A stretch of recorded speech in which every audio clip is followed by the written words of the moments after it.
विनंती आहे की Kisan crop care and multi services private limited Amravati या कंपनीने आपल्या सर्व पिकांचे फवाऱ्यांचे शेड्यूल तयार केलेले आहे। त्या शेड्यूलपैकी आज मी तुम्हाला पहिला फवारा नेमका शेतकऱ्यांनी कोणता घ्यावा या बाबतीत थोडीशी माहिती देणार आहोत। जर समजून घ्या कीटक जर कोणते असतील तर त्या पराठीवर पहिल्या अवस्थेमध्ये मावा, तुडतुडे या कीटकांचा त्यावर हे होतो, परिणाम होतो। म्हणून त्याकरिता शेतकऱ्यांनी पहिल्या फवाऱ्यामध्ये एक तारा किंवा उलाला यासारखं कीटकनाशक घ्यावं।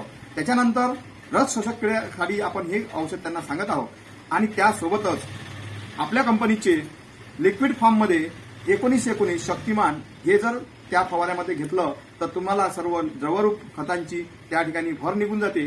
त्यानंतर आमच्या कंपनीचे ऍक्टिव्ह प्लस हे जर त्या फवाऱ्यामध्ये सोबत जर मारलं तर 100% त्या पिकाची ब्रँचिंग, त्यानंतर त्या प्रकारचा पिकाचा हिरवेपणा आणि त्याची वाढ ही सुद्धा जोमदार होते। आणि आमच्याच कंपनीचे मल्टीफास्टर म्हणून आहे, हे एक सिलिकॉन बेस स्टिकर आहे। हे जर फक्त 15 लिटरला 5 ml जर स्टिकर वापरलं तर नक्कीच त्या शेतकऱ्याला तो फवारा त्या पिकाला 100% मिळाला याची आम्ही 100% तुम्हाला खात्री देतो। म्हणून आपल्या एका कीटकनाशक सोबत आपल्या ह्या कंपनीचे पहिल्या फवाऱ्याचे जे कॉम्बिनेशन आहे हे सर्व शेतकऱ्यांनी वापरावे अशी मी सर्वांना विनंती करतो।